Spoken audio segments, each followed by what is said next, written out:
Hello student, I once again welcome you in mathematics class and we are continuing our chapter quadratic equation। तो पिछले video में आपने सीखा था कि स्टैंडर्ड फॉर्म क्या होती है क्वाड्रेटिक इक्वेशन की।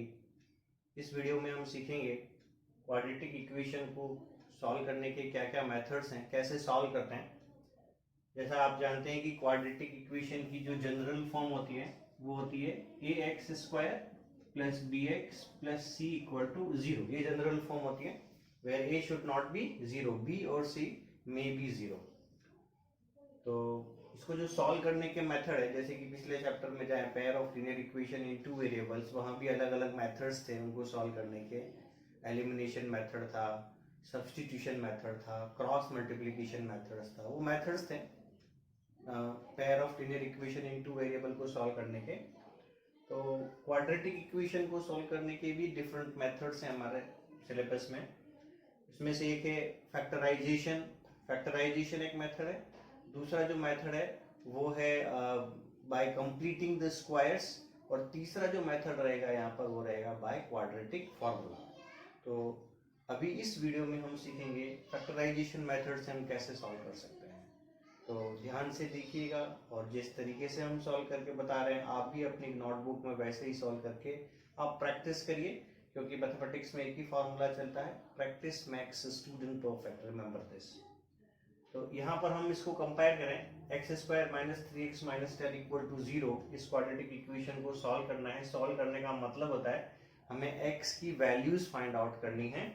और किसी भी इक्वेशन से रिलेटेड ये बात ट्रू है कि उसकी हाईएस्ट पावर जितनी होती है उतने मैक्सिमम उसकी सॉल्यूशंस होते हैं, जिनको हम रूट्स भी बोलते हैं, जीरोस भी बोलते हैं। यानी क्वाड्रेटिक इक्वेशन में x की हाईएस्ट पावर 2 है, इस वाला इसमें यहाँ पर मैक्सिमम 2 जीरोस हो सकते हैं।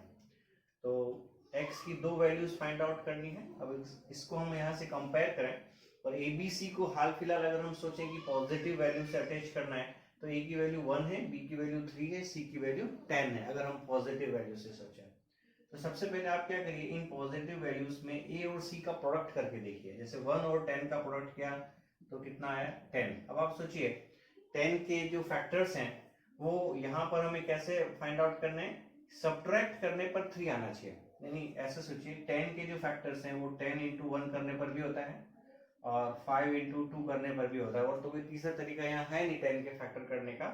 लेकिन इस कंडीशन में माइनस करने पर क्या मिलना चाहिए, ये साइन देखेंगे, माइनस करने पर क्या मिलना चाहिए 3, जो यहाँ पर मिल रहा है। इन दो फैक्टर्स को माइनस करेंगे तो 3 आएगा। दैट मीन्स ये आउट ऑफ इक्वेशन हो गया हमारे पास, ये फैक्टर इसके सही है। दैट इज व्हाई वी से दिस इज फैक्टराइजेशन मेथड। अब देखिए इसको लिख देगा या इसको सॉल्व करने का जो स्टेप्स है वो क्या है। तो सबसे पहले हम लिखेंगे x² as it is minus sign as it is. हमें क्या लिखना है, 3 को लिखना है एज अ फैक्टर 5 और 2 के फॉर्म में। तो मैं यहाँ इसको ऐसे 5 माइनस 2, क्योंकि हमें माइनस करने पर 3 चाहिए थे तो मैंने इस 3 को क्या कर दिया 5 माइनस 2 कर दिया, और रिमेनिंग सारे टर्म एज इट इज लिखे गए हैं। आप देखिए कहीं कोई चेंज नहीं है, साइन भी चेंज नहीं है। अब हमें नेक्स्ट स्टेप में क्या करना है, जस्ट इसको सॉल्व करना है। मींस इस ब्रैकेट को प्रॉपरली ओपन करना है। कैसे, x², फिर ये -5x, यानी x जो है दोनों से इंटू होना है। 5 माइनस 2 3 नहीं लिखना है, 3 लिखेंगे तो फिर हम वही पहुंच जाएंगे। हमें तो इसको क्या करना है, ओपन करना है। -5 इंटू एक्स -5x हो जाएगा।